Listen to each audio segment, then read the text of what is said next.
नमस्कार आदाब। आप देख रहे on record Mira Bhayandar Vasai Virar police commissionerate की कुर्सी का हाल ही में पदभार संभाले मधुकर पांडे के सामने काफ़ी सारी चुनौतियां हैं।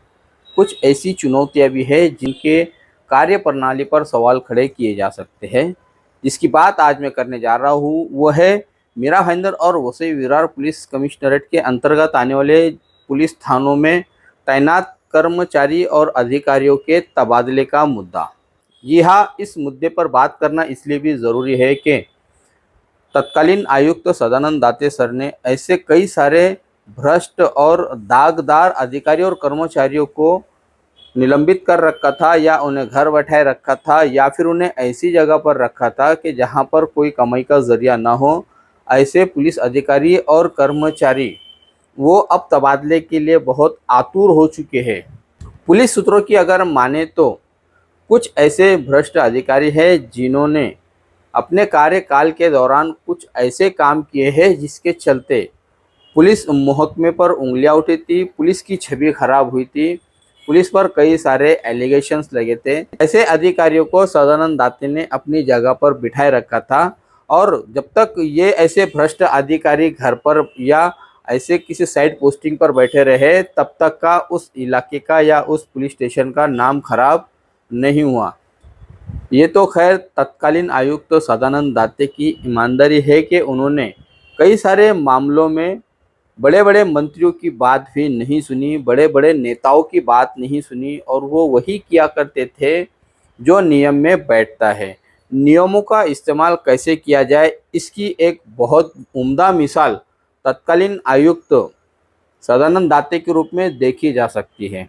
कुछ ऐसे भ्रष्ट अधिकारी है, कुछ ऐसे दागदार अधिकारी है जिन्होंने काफ़ी सारी कोशिशें की, काफ़ी दबाव बनाया गया कि तत्कालीन आयुक्त सदानंद दाते के पास में सिफारिश की जा सके और उन्हें मनचाहा पोस्टिंग मिले। लेकिन सदानंद दाते किसी भी दबाव में नहीं आए, ना किसी राजनीतिक दबाव में आए, ना किसी अन्य सामाजिक कार्यकर्ताओं के दबाव में आए, बल्कि तत्कालीन आयुक्त सदानंद दाते के पास में जाने की किसी हिम्मत ही नहीं हुआ करती थी।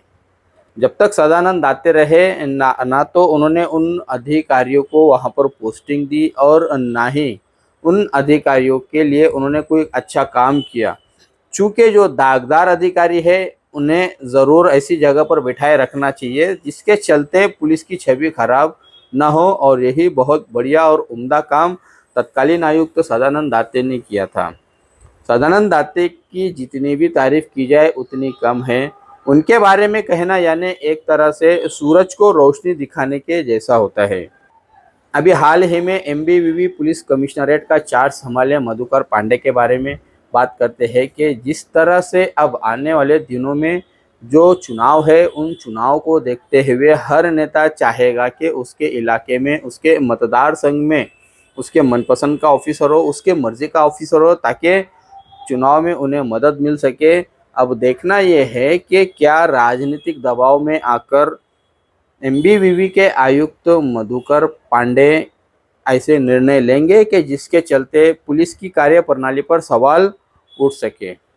एक और यहाँ पर बात सामने ये भी मैं रखना चाहूँगा कि मीरा भाईंदर वसई विरार में कुछ ऐसे काबिल अफसर हैं, कुछ ऐसे कैलिबर रखने वाले ऑफिसर है कि जो आज भी साइड पोस्टिंग में है।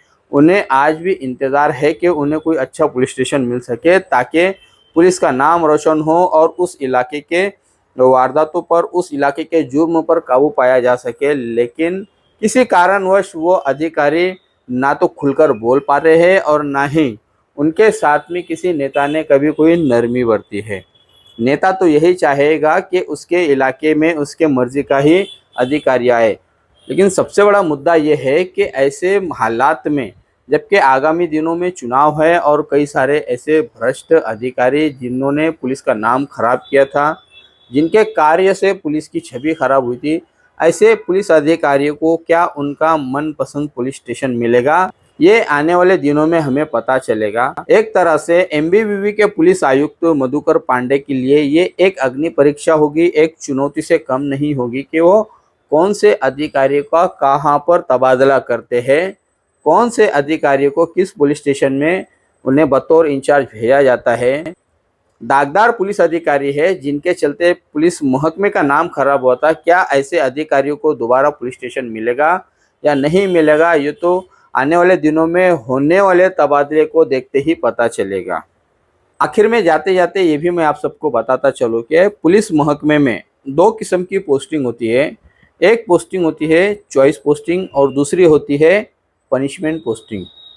चॉइस पोस्टिंग की अगर मैं बात करूँ तो चॉइस पोस्टिंग में अधिकारी अपने मर्जी का पुलिस थाना चुनता है। वो जानता है कि उस पुलिस थाने में उससे वो कितना पैसा कमा सकता है, उसी हिसाब से उसे अगर वो पुलिस स्टेशन मिल जाता है तो उसे चॉइस पोस्टिंग कहा जाता है।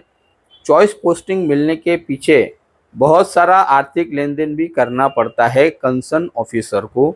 इसी तरह से जो पनिशमेंट पोस्टिंग है, पनिशमेंट पोस्टिंग का मतलब ये होता है कि न चाहते हुए भी अधिकारी को ऐसे पुलिस थाना दिया जाता है जहां पर हमेशा विवाद खड़ा होता हो या फिर वहां से कमाई का जरिया ना हो, उसे पनिशमेंट पोस्टिंग कहा जाता है।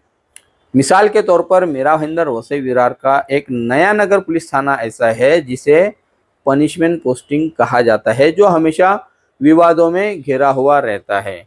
और चॉइस पोस्टिंग की अगर मैं बात करूं तो काशी मेरा पुलिस थाना ऐसा है जिसे चॉइस पोस्टिंग कहा जाता है कि वहां पर कोई भी अधिकारी चला जाता है तो काफ़ी पैसा वहां पर कमा लेता है।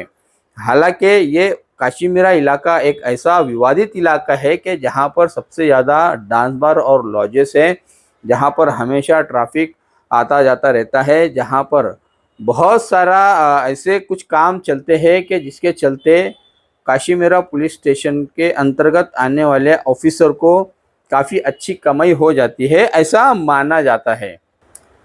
आने वाले दिनों में देखना होगा कि आंतरिक तबादलों में किस अधिकारी को कौन सा पुलिस स्टेशन मिलता है। कई सारे ऐसे अधिकारी हैं जिनका टेन्योर खत्म होने के बाद में भी वो आज उसी पुलिस थाने में काम कर रहे हैं जहां पर उनका कार्यकाल समाप्त तो हो चुका है। सीपी सदानंद दाते ने ऐसे कई सारे अफसर हैं जिनके तबादले रोक रखे थे, महज इसलिए कि कहीं उन पर कोई एलिगेशन ना हो, कहीं उन पर कोई आरोप ना लगे कि उन्होंने किसी मर्जी के ऑफिसर को यहाँ पर बैठाया है। ऐसे कई सारे कारण थे जिसके चलते तमाम तबादलों को रोक दिया गया था। लेकिन अब चूँकि सीपी मधुकर पांडे नए आए हैं यहाँ पर और प्रतीक्षा में जो अधिकारी बैठे हैं वो जो बहुत कैलिबर रखते हैं, बहुत काबिलियत रखते हैं, ऐसे अधिकारी को क्या उनके मनपसंद पुलिस थाने मिलेंगे या ऐसे अधिकारियों को कैसे पुलिस थाने दिए जाते हैं, ये भी हमें देखने को मिलेगा। और साथ में जो भ्रष्ट अधिकारी जिनके चलते पुलिस विभाग का बदनाम हुआ था, पुलिस विभाग पर सवाल खड़े हुए थे, पुलिस विभाग पर कीचड़ उछाला गया था, ऐसे पुलिस ऑफिसरों को मधुकर पांडे कहाँ पर तैनात करते हैं और कहाँ उन्हें रखा जाता है, ये भी आने वाले समय में पता चलेगा। एक तरह से आंतरिक तबादलों को लेकर सीपी मधुकर पांडे को बहुत बारीकी से सोच विचार करके निर्णय लेना होगा कि जो कैलिबर वाले ऑफिसर है, जिन पर कभी सवाल नहीं उठे हैं, जिनकी कार्य प्रणाली, जिनका काम करने का तरीका अच्छा है, ऐसे अधिकारी को कहाँ पर वो तबादला किया जाता है और जो भ्रष्ट अधिकारी है उनके साथ में क्या सुलूक किया जाता है, उनके साथ में क्या बर्ताव किया जाता है। इन चुनौतियों का मुकाबला मधुकर पांडे को करना होगा, जिससे हमें पता चलेगा कि मेरा भाईंदर वसई विरार पुलिस की कमान क्या सही हाथों में है या फिर राजनीतिक दबाव के चलते, नेताओं के दबाव के चलते तबादले होंगे। आने वाले दिनों में जो भी तबादले जहाँ कहीं पर होंगे, इस पर हमारी विशेष रूप से नज़र रहेगी, जो हम मेरा भाईंदर वसई विरार के नागरिकों तक ज़रूर पहुँचाएंगे। आप देख रहे हैं कैमरामैन आरिफ कुरशी और साबिर शेख के साथ ऑन रिकॉर्ड मेरा भाईंदर। धन्यवाद।